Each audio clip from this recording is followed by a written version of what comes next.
let's start with Eddie Q. Who is he and how does he think now that Jobs is gone?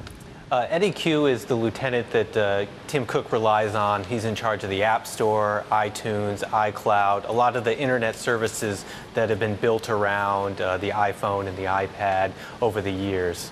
Yeah. So how does he think about this stuff? I mean, you know, ultimately, within the company, do they really think that Google can be replaced?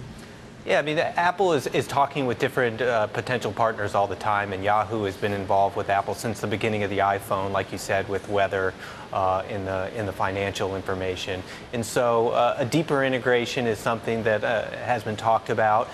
Whether or not it goes to deeply as search and replacing Google, that would be a huge step and one that customers would certainly feel. Well, and within the company, do they feel that Google search is still the best? Yeah, I mean, in October we reported about how Steve Jobs had wanted to push for getting Google services off the iPhone, and they've done that with YouTube. It was pushed off, and then you saw it with Maps. That didn't work out so well, and Search was another. That worked out horribly. Yeah, it worked out horribly. And then Search was another one. But the feeling was that customers would not accept something like that because they've come to use Google so much in their daily life. So are these talks just talks? I mean, is anything actually going to come of this?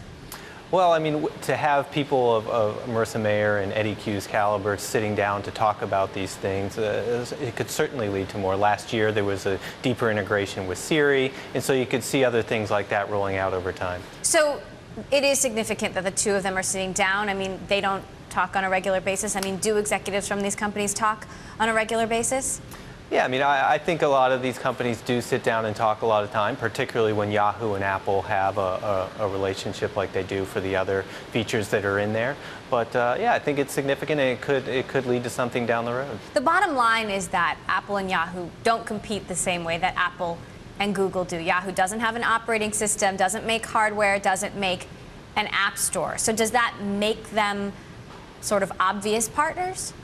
Sure, in some ways. In a lot of ways, this is more significant for Yahoo than it would be for Apple. I mean, Marissa Mayer is trying to turn the company around, and being able to get more of the company's features embedded into the iPhone would be a big win for them. And so they're kind of trying to take advantage of Apple's desire to loosen its reliance on Google and seeing which ways they can work together more. And, you know, we'll be watching to see what they do.